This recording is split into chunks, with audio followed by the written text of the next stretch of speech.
Hello बच्चों, तो start करते हैं आज का टॉपिक पैराबोला। ठीक है, तो पैराबोला सबसे पहले डिफाइन करेंगे कि पैराबोला कैसे डिफाइन करते हैं। देखिए कॉनिक सेक्शन वाले पार्ट से मैं डिफाइन नहीं कर रहा हूं, इन जनरल कैसे डिफाइन करते हैं parabola. Basically it's a locus of a point, okay, जिसकी डिस्टेंस किसी फिक्स्ड पॉइंट से और किसी फिक्स्ड लाइन से हमेशा इक्वल होती है। Okay, it's a locus of a point P such that its a distance from a fixed point and from a fixed line will be always equal।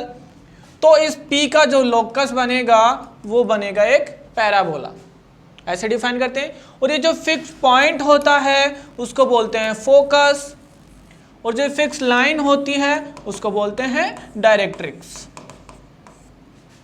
ठीक है, तो PS इक्वल टू PM होना चाहिए। कई बार इस definition से भी question बन सकता है, तो याद रखना कि ये दोनों डिस्टेंस हमेशा इक्वल होंगी। अब अपने पास में जनरल 4 टाइप के पैराबोला होते हैं, तो केवल मैं डिस्कस करूंगा y² इक्वल टू 4ax के बारे में। ठीक है, रिमेनिंग सेम वैसे ही चलता है। एक बार बता देता हूं 4 कौन कौन से होते हैं। y² इक्वल टू 4ax, ठीक है, अगर माइनस ले लेता हूं यहां पे तो ये ऐसा बनेगा y² इक्वल टू -4ax। और ये वाला कौन सा बनता है, ये पैराबोला होता है x² इक्वल टू 4ay, या b बोल सकते हो। और ये होता है x² इक्वल टू -4ay। ठीक है, ये 4 स्टैंडर्ड पैराबोला चलते हैं। एक पैराबोला को पकड़ के उससे रिलेटेड जितने भी पॉइंट्स हैं सारे पॉइंट डिस्कस करेंगे, बाकी आप कन्वर्ट कर सकते हो। ठीक है, तो देखिए मैं बात करता हूं y² इक्वल टू 4ax के बारे में। इसका ग्राफ कैसा होता है, ठीक है, ये ग्राफ होता है इसका। अब इससे रिलेटेड जो भी पर्टिकुलर टर्म्स हैं वो डिस्कस करेंगे वन बाय वन। ये एक्स एक्सिस है, ये वाई एक्सिस है, ये ओरिजिन है। सबसे पहले बात करते हैं फोकस की। तो इसका फोकस हमेशा एक्स एक्सिस पे लाई करता है, जिसके कोऑर्डिनेट होते हैं a,0। ठीक है, और जो एक्स एक्सिस होती है वो इस पैराबोला की एक्सिस होती है, और एक्स एक्सिस और पैराबोला का जो इंटरसेक्शन पॉइंट है मीन्स ओरिजिन, वो यहाँ पे वर्टेक्स होता है। ठीक है, और एक लाइन या बोल सकते हो एक कॉर्ड जो कि परपेंडिकुलर है एक्सिस ऑफ पैराबोला के, वो होती है डबल ऑर्डिनेट। ठीक है, डबल ऑर्डिनेट। और ऐसी डबल ऑर्डिनेट जो फोकस से पास हो रही हो वो होती है लेटस रेक्टम। ठीक है, और लेंथ ऑफ लेटस रेक्टम यहां चलती है 4a के equal. Okay, length of latus rectum will be equal to 4a। अब ऐसी कॉर्ड जो फोकस से पास हो रही हो that is known as focal chord. ठीक है, ए बी होगी यहाँ पे फोकल कॉर्ड। ये सारे टर्म यूज करता है, double ordinate, latus rectum, focal chord. ठीक है, फिर डायरेक्ट्रिक्स की बात कर लेते हैं, that will be x equal to -a। This is known as the directrix. और डायरेक्ट्रिक्स से मतलब क्या है कि जो एक्सिस के परपेंडिकुलर हो, और या बोल सकते हो वाई एक्सिस के पैरेलल हो। ठीक है, अब यहां पे कई बार क्वेश्चन पूछता है कि फोकस से अगर मैं कोई पॉइंट लूं पैराबोला पे, वो डिस्टेंस किसके इक्वल होगी। मींस मैं बात करूं व्हाट विल बी SB, तो SB इक्वल होगी इस डिस्टेंस के डेफिनेशन से। सो मैं बात कर सकता हूं that here SB will be equal to, let's say coordinate of B is x, y, तो यहां तक तो x हो गया, ये a हो गया, that will be x plus a। Okay, किसी पॉइंट से फोकल की distance, okay, that will be equal to x plus a। Okay, directrix हो गई। ठीक है, ये सारी टर्म आपको याद रखनी है। ओके, ये होती है लेटस रेक्टम, और लेटस रेक्टम फोकल से पास हो रहा है तो ये फोकल कोड भी हो गई। तो याद रखना latus rectum is the smallest focal कोड। जो भी और फोकल कोड होंगी वो हमेशा 4a से बड़ी होंगी। This is only the smallest one. ठीक है, बात समझ में आ रही है। तो ये कुछ पर्टिकुलर टर्म्स हैं, वो याद रखना, हमेशा पूछी जाती हैं, या इन्हीं से आप क्वेश्चन पे जा सकते हो। अगर ये टर्म नहीं पता you can't solve the question. तो अब इसमें नेक्स्ट अपना जो आता है, किसी पॉइंट की पोजीशन कैसे फाइंड करते हैं with respect to parabola. So let's suppose we have S, that is the y² - 4ax, and we have a point P x1 y1। We have to find position of this. So सबसे पहले S1 find करेंगे, same like a circle, 4x² - 4ax1। अगर S1 greater than 0 हुआ तो point outside होगा। ठीक है, अगर S1 इक्वल टू 0 होगा तो ऑन दी पैराबोला, अगर S1 लेस देन 0 हुआ तो इनसाइड दी पैराबोला। ठीक है, so position of a point with respect to parabola ऐसे फाइंड कर सकते हैं। अब बात करते हैं किसी लाइन की, interaction of line and parabola. तो यहाँ पे बेसिकली टेंजेंट वाला कॉन्सेप्ट चलता है। ठीक है, कि किसी भी पॉइंट P पे how to find equation of tangent, y equal to mx plus c and y square equal to 4ax। तो इक्वेशन ऑफ टेंजेंट सबसे पहले हम लिखते हैं स्लोप फॉर्म में। ठीक है, स्लोप फॉर्म में इक्वेशन ऑफ टेंजेंट कैसे बताते हैं, y equal to mx plus a by m। याद रखना, स्लोप फॉर्म में equation of tangent for particular parabola y square equal to 4ax, that will be y equal to mx plus a by m। Means आप बोल सकते हो यहाँ से कि c equal to a by m, ये वाली कंडीशन बनेगी, यहाँ से ये निकलेगा। Second, point form. Point form means point of contact is given, let's say point of contact is x1 y1। So यहाँ पे t equal to 0। Complete conic section में याद रखना, पॉइंट ऑफ कॉन्टेक्ट गिवन हो और टेंजेंट फाइंड करनी हो t equal to 0। तो यहाँ पे क्या बनेगा, ये y1 equal to 4a, x को कैसे लिखेंगे, x plus x1 by 2। This is the equation of tangent if we have the point. Okay, इस पैराबोला पे पैरामीटर्स क्या होते हैं, at स्क्वायर 2at। याद रखना, parameter for the given parabola अगर इस फॉर्म में है, अगर ये पैराबोला इस फॉर्म में है y minus k whole square equal to 4ax minus h, क्योंकि जरूरी नहीं ना सेंटर इसका जो वर्टेक्स हमेशा 0,0 ही होगा, तो ये भी हो सकता है। ऐसे केस में क्या बोलेंगे, जो x माइनस h है वो इक्वल टू होगा at स्क्वायर के, और जो y माइनस के है वो इक्वल टू होगा 2at के। ठीक है, x coordinate at square, y coordinate 2at। याद रखना, तो पॉइंट फॉर्म। अब यहाँ पे पैरामेट्रिक फॉर्म चलती है। पैरामेट्रिक फॉर्म में कैसे लिखेंगे, y1 को रिप्लेस कर देंगे 2at से, x1 को रिप्लेस कर देंगे at स्क्वायर से, तो पैरामेट्रिक फॉर्म बन जाएगी। तो तीनों फॉर्म याद रखना, इंपॉर्टेंट है स्लोप फॉर्म। ठीक है, ये हुआ टेंजेंट के बारे में। अब यहीं पे एक और अच्छा कॉन्सेप्ट आता है, किसी outside point having coordinate x1 y1 अगर हम टू टेंजेंट्स ड्रॉ कर रहे हैं, then what will be equation of this pair of tangent? Let's say this one is the A and this one is the B. Okay, जब किसी outside point P से pair of tangent draw करें तो सबसे पहले equation of pair of tangent, that is the fix t square equal to ss1। और अगर इन A B को मैं ज्वाइन कर दूं तो ये क्या होगा, कॉर्ड ऑफ कॉन्टैक्ट। और कॉर्ड ऑफ कॉन्टैक्ट को कैसे लिखेंगे, that will be t equal to 0 with respect to this point P। ठीक है, chord of contact and pair of tangent equation. अब यहाँ पे एक फर्दर जो क्वेश्चन बनता है वो बनता है कि ये जो कॉर्ड ऑफ कॉन्टैक्ट बनी इसकी लेंथ क्या होती है, what will be the length of A B. So यहाँ पे फिक्स फॉर्मूला है 1 by mod of A root over s1 root over y1 square plus 4a। This will be the length of chord of contact. ठीक है, तो याद रखना S1 क्या है यहाँ पे, here S1 is basically equal to y1 square minus 4ax1। ठीक है, ये पुट कर दो गिवन इक्वेशन में। मैं बात कर रहा हूँ यहाँ पे y square equal to 4ax की। ठीक है, फिर यहाँ पे ट्रायंगल PAB का एरिया भी पूछ लेता है कई बार। याद रखना, एरिया ऑफ ट्रायंगल PAB, सो इसके लिए भी डायरेक्ट फॉर्मूला है, वो क्या है, S1 power 3/2 divided by 2a।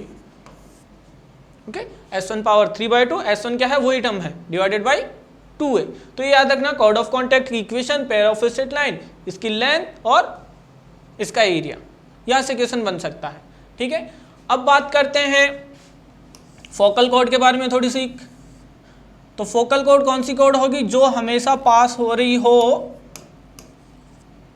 Focus से a,0 से, for y square equal to 4ax। ठीक है, तो यहाँ पे कई बार पूछा जाता है कि अगर फोकल कॉर्ड इसके एक्सिस से अल्फा एंगल बना रही है तो what will be the length, length will be 4a cosec square alpha. This will B length of focal cord. Here alpha is the angle with the focal cord and x axis. ठीक है, तो याद रखना 4a cosec square alpha, ये भी होता है कई बार। अब यहीं पे क्वेश्चन आता है कि अगर L1 and L2 are the like intercept of this focal chord, अगर ए बी कोई फोकल कोड है और फोकस उसको दो पार्ट में डिवाइड कर रहा है जिनकी लेंथ L1 है L2 है, तो हमेशा याद रखना 2A will be equal to twice of L1 L2 divided by L1 plus L2। ये एक रिलेशन है। सेमी लेटस रेक्टम हमेशा इक्वल होगा harmonic mean of this L1 L2, ऐसे याद रख सकते हो। Semi latus rectum will be always equal to harmonic mean of this L1 L2 and what is L1 L2 here? These are the part of the focal chord, means focus जिस दो part में divide कर रहा है उनकी length है, intercepts हैं, ठीक है। अगर यहाँ पे ए के कोऑर्डिनेट AT1 स्क्वायर और 2AT1 हो और इसके कोऑर्डिनेट AT2 स्क्वायर 2AT2 हो, तो यहाँ से भी कई बार डिस्टेंस चलती है। How to find distance AB? तो क्या करोगे आप? डिस्टेंस फॉर्मूला अप्लाई कर दो दोनों के बीच में, वहां से एक नया फॉर्मूला बनता है। बट यहाँ पे जो इंपॉर्टेंट रिलेशन है वो है कि इन T1 T2 के बीच में क्या रिलेशन चलता है, ठीक है। तो याद रखना कि जब भी फोकल कॉर्ड होती है उसके अगर पैरामीट्रिक फॉर्म T1 T2 है तो T1 T2 will be always equal to -1। ये इंपॉर्टेंट रिलेशन है और ये रिलेशन भी है, ठीक है। तो ये कुछ था फोकल कॉर्ड के बारे में, याद रखना 2-3 फॉर्मूलाज हैं अपने पास में, ठीक है। ओके, इसके बारे में हो गया। आगे चलते हैं। आगे अगर मैं बात करूं नॉर्मल के बारे में, how to write normal, equation of a normal. So देखिए, अगर टेंजेंट की इक्वेशन है तो नॉर्मल इजीली लिख सकते हैं, कोई बड़ी बात नहीं है। अगर यहाँ पे पॉइंट P है जिसके कोऑर्डिनेट x1 y1 है तो t इक्वल टू 0 से इक्वेशन ऑफ टेंजेंट मिल जाएगी। या फिर क्या करिए, इस पर्टिकुलर पॉइंट पे dy बाई dx फाइंड कर लीजिए, ओके, वो होगा स्लोप ऑफ टेंजेंट। तो नॉर्मल का स्लोप क्या होगा? Slope of normal will be what? That will be -1/m।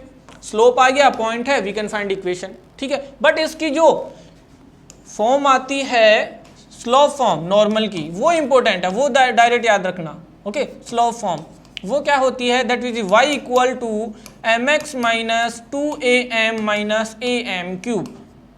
ये इक्वेशन याद रखना, equation of normal in slope form, ये इंपॉर्टेंट है। इससे डायरेक्ट कुछ रिजल्ट भी निकल करके आते हैं, उनके बारे में बात करते हैं, ठीक है।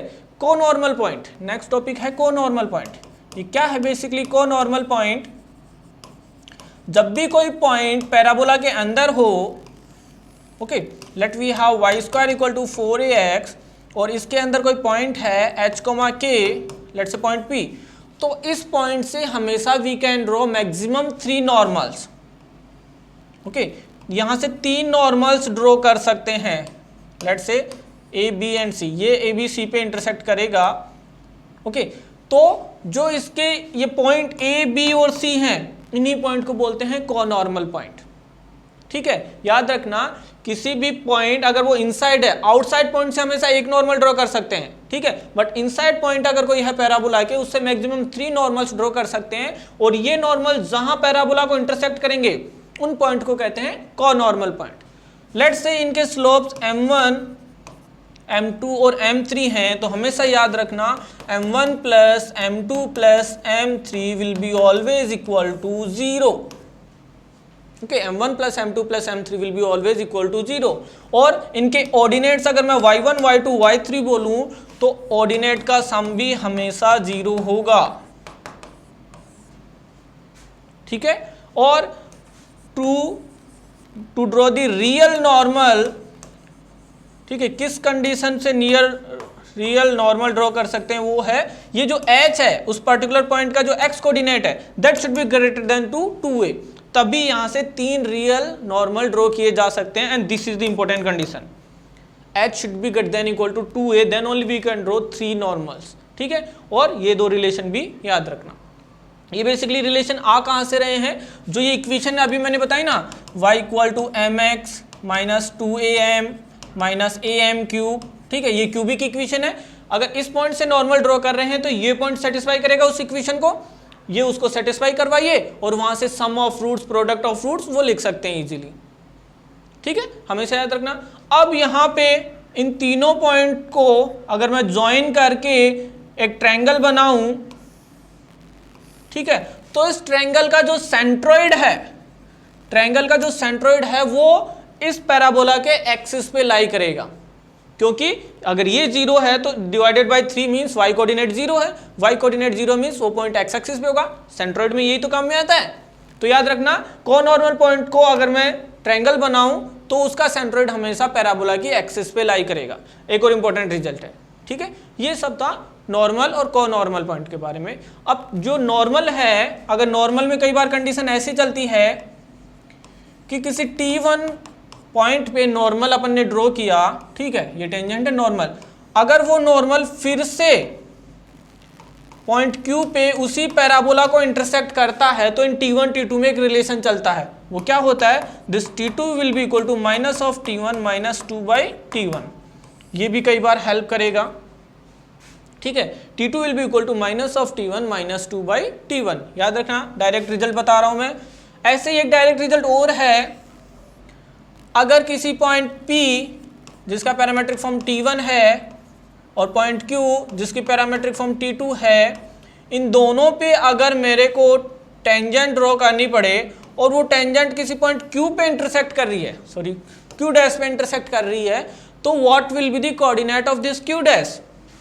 सो this Q dash will be a T1 T2 a of T1 plus T2। Direct result है point of intersection of two tangent at P and Q will be always this one, ठीक है।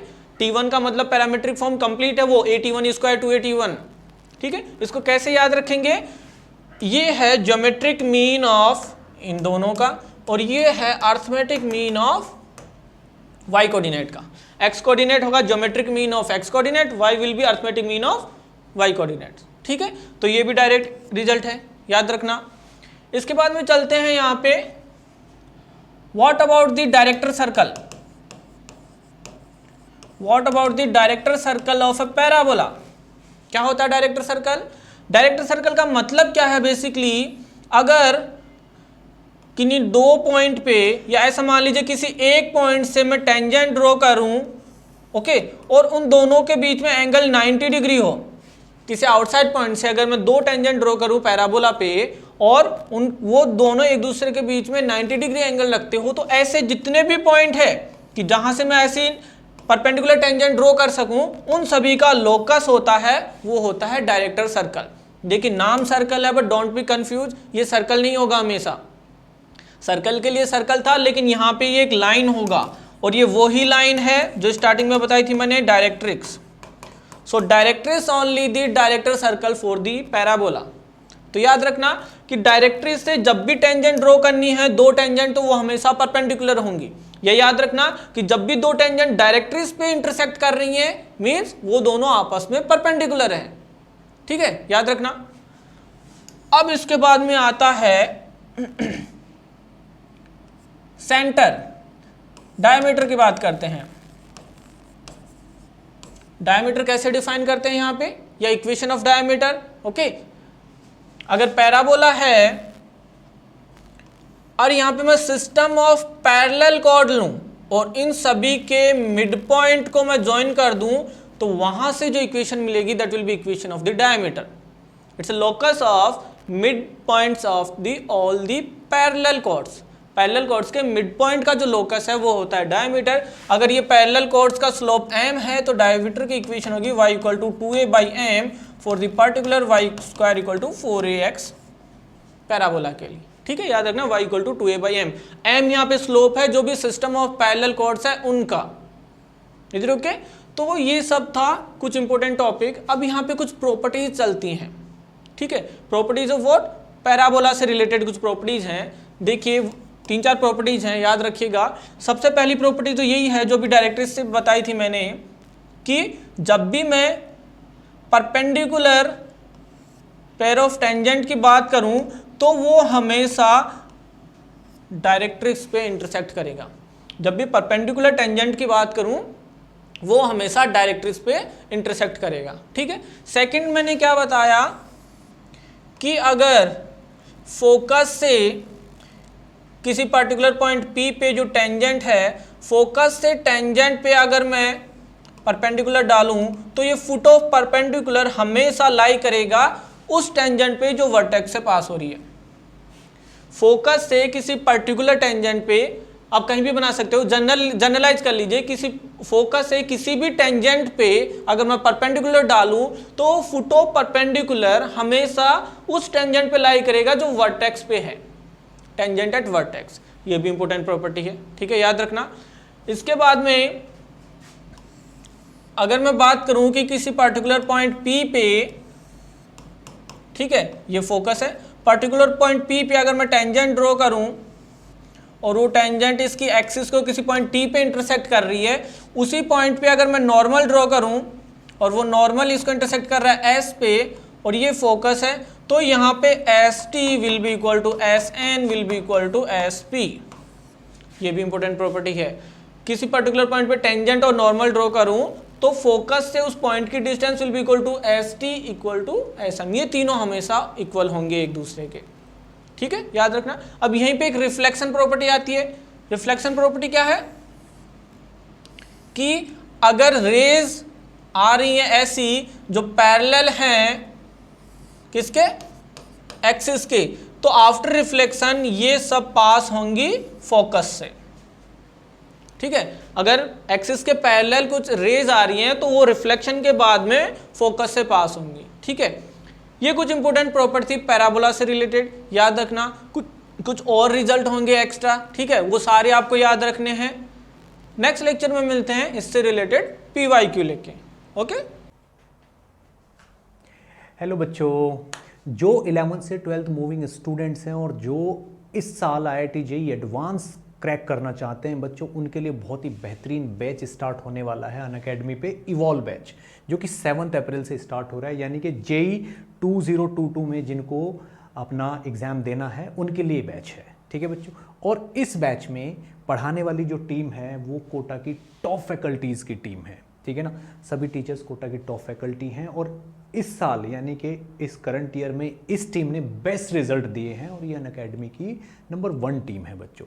तो मैं आपको यही कहूँगा कि ये बैच आपके लिए बहुत ही बेनिफिशियल है और जब भी आप इसको सब्सक्राइब करोगे तो NKC सर लाइव करके कोड डालना मत भूलिएगा, उससे आपको 10% का डिस्काउंट मिलेगा, ठीक है बच्चों। जल्दी से जल्दी इस बैच को ज्वाइन कर लीजिए, ये आपके लिए बहुत ही बेनिफिशियल प्रूव होगा।